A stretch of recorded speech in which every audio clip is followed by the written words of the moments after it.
a happy New Year's Eve. Welcome to this special Decades edition of Fox News. I'm your host Lauren, and this is my co-host Mallory. We're going to take a trip down memory lane and talk about the most memorable moments from the last 10 years. Now let's hear from Celeste on the Beat movement. Look into the Beat movement. To fully understand it, let's look at its origins. The Beat movement characterized a perceived underground anti-conformist movement in New York. Central elements of the Beat culture is rejection of standard values, spiritual quest, experimentation of drugs, and sexual liberation. Members of this movement has developed a reputation as the new bohemian hedonists who celebrated nonconformity and spontaneous creativity.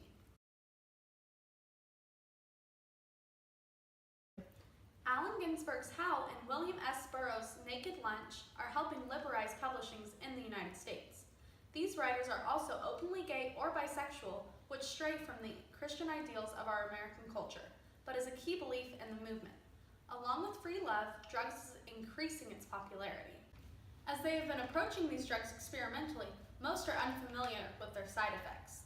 The Beats were inspired by early American figures such as Herman Melville and Walt Whitman, who was addressed as one of the subjects of Ginsberg's most famous poems.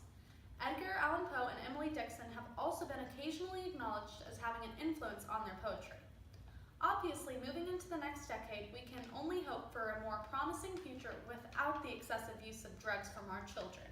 And here's to a better tomorrow. Back to you, Mallory. And now from Lauren about the civil rights. As we move into the next decade, I would like to look at all that we have accomplished over the past 10 years. The civil rights movement began when Rosa Parks, an African-American woman, was arrested for refusing to move to the back of the bus in Montgomery, Alabama. Her arrest sparked a 13-month boycott of the city's buses by its African-American citizens. This resulted in bus companies stopping discrimination.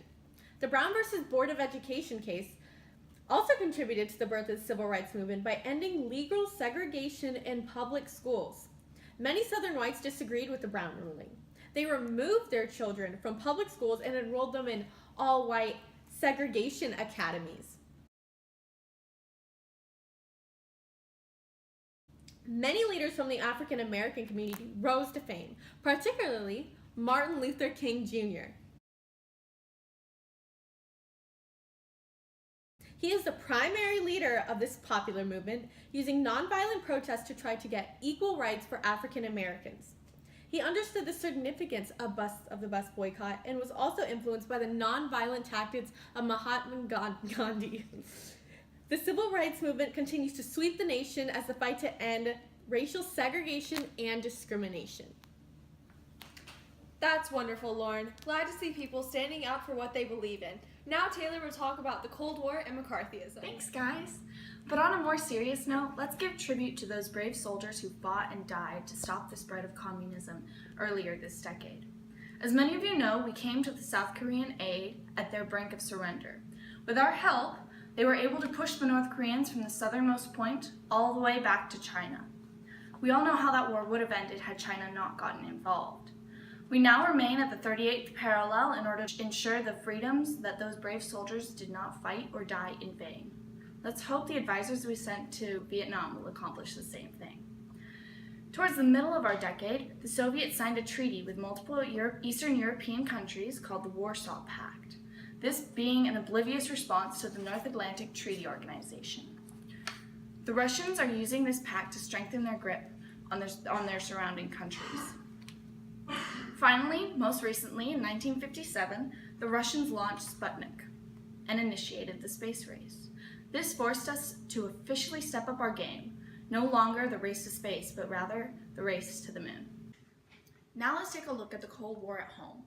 McCarthyism has become synonymous with mob mentality. As I'm sure most of you will remember, back in the late 40s, President Truman passed an executive order that stated all federal employees must be screened for loyalty. This was found using a test to see if employees had sympathies with other government types. Then, on the 9th of February, 1950, McCarthy claimed that he had a list of 205 names in the State Department alone. This set off an uproar, and so began the Second Red Scare. A number of anti-communist groups, committees, and review boards were all formed in all levels of the government. In Congress alone, through a span of 5 years, a total of 109 investigations took place. These investigations and accusations were used by politicians and McCarthy himself to further their agendas and discredit their rivals. Although many oppose these investigations, most people fear to speak out against them. Some of them haven't had the opportunity to unblacklist themselves, even today. Thousands of federal agents, teachers, and entertainers lost their jobs. We can only hope that this next decade will bring happier times for these people. Back to you guys. Scary times. Now Mallory will talk about the presidents. Thank you, Lauren. As the decades come to an end, let's look back on the two leaders of this great nation. Harry S. Truman served his term from 1949 to 1953 as the 33rd president. He succeeded the presidency after the tragic death of Franklin D. Roosevelt. While in office, President Truman vetoed the Taft-Hartley Act and created the Truman Doctrine. After him, President Dwight D. Eisenhower became the 34th president in 1953. He is a 5-star general in the Army and the Supreme Commander of the Allied Forces in World War II. He threatened to use nuclear weapons and forced China to cease fire in the Korean War. He also has introduced the Eisenhower Doctrine in 1957, which assisted the American economy. Before Mr. Eisenhower was president, he became the first Supreme Commander of NATO. President Eisenhower is seen as the grandfather figure and is loved by many. He will bring us into the new year before giving up his presidency. Now, we should look forward to the new year and the new decade with the great presidents. Back to you, Lauren. Truman and Eisenhower are great guys. Now to Celeste with suburbanization. Thanks, Lauren. I'm reporting live here from the suburbs as we're talking about suburbanization and car culture this past decade. You can remember just how the American dream became a reality for millions of Americans. The years of war times and sacrifice ended, and our economy went from war-related items to consumer goods. 1 in 6 Americans are now employed either directly or indirectly in the automobile industry. Henry Ford can finally say he accomplished his goal that any man with a good job should be able to afford an automobile. Automobiles are rapidly rolling off assembly lines and onto interstate highways. As a result, a new generation of service business is springing up around automobiles, such as drive-in movie theaters and drive-through restaurants. In the start of the decade, there were 25 million registered automobiles in the road, and now there are more than twice that number. To support all of these vehicles, the National Highway System expanded interstate highways to help more people to commute to work. Additionally, 4 million babies have been born every year for the past 10 years, including this year, which fueled the need for more suburban housing and automobiles to commute them from city center to work and to shopping centers.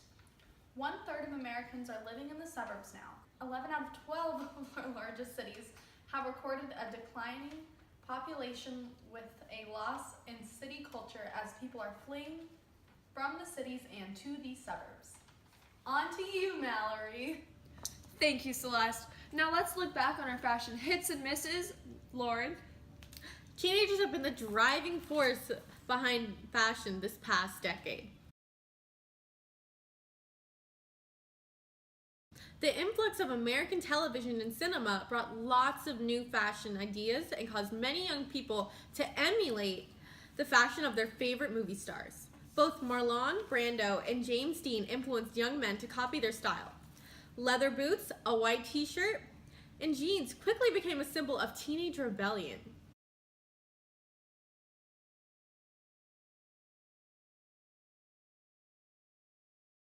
On the other hand, young women's clothing was inspired by the rock and roll craze. Bright-colored, full skirts were popular for dancing. Tight-fitted blouses tucked into slimline calf-length trousers called capri pants were also popular. Young women also pinched in their skirts and pants at the waist to emphasize their bust and waist. Grace Kelly and Marilyn Monroe influenced tiny waistlines, busts, and full skirts.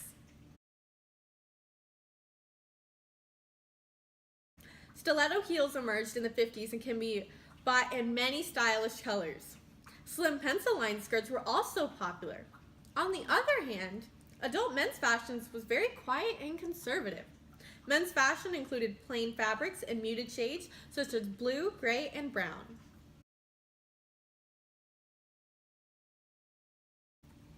Wow, Lauren, we all looked great these 10 years. Yes, we did, Mallory. Now, will you tell us about the entertainment and music of the 50s? Of course, Lauren. Entertainment and music is a key component to our lives as they bring us so much joy. This decade, we've seen many dance halls close to replace them with movie theaters. And for those of us who'd rather stay in the comfort of our own homes, TVs found their way into our lives. John Wayne, Jerry Lewis, Doris Day, and Marilyn Monroe are some names you may recognize. These actors and actresses have changed the motion picture business. Now, TV and movies aren't the only thing that was big this decade. Western and country music style music was gaining popularity as rock and roll swept the nation. Johnny Cash, Frank Sinatra, Tony Bennett, and Ella Fitzgerald are some key singers you probably listened to. But we can't forget about the king of rock and roll, Elvis Presley. His hits of Jailhouse Rock, Hound Dog, and Blue Suede Shoes had the teenage girls swooning. Rolling into the new decade, I don't doubt that we will be hearing great new music from everyone. Now, not to mention all of the new movies. Don't forget to join us next week when we talk about the books that are sweeping the nation. Back to you, Lauren. That's some good stuff. Now, unfortunately, it's nearly midnight. Happy New Year's, America, and we'll see you next decade.